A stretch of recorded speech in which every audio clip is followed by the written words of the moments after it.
Alright, so what's up mga idol? So ito na yung ating mga brand new na 32700. Ayan, kararating lang, ka-unbox ko lang para i-check. I-physical check kung wala namang problema sa ating mga baterya kasi malayo pang pinanggalingan niya. So ito na yung ating mga baterya mga idol. Ayan. So ang brand natin GL Pro 32700 6AH. So manufactured date natin mga idol ay 2024-723. Ayan.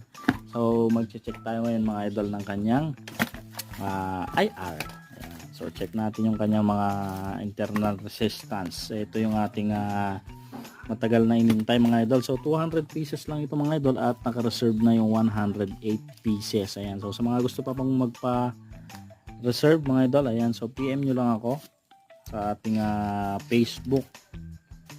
So ito yung ating IR reading dito sa ating mga brand new cells na 32700. Okay, so PM lang mga idol. Marami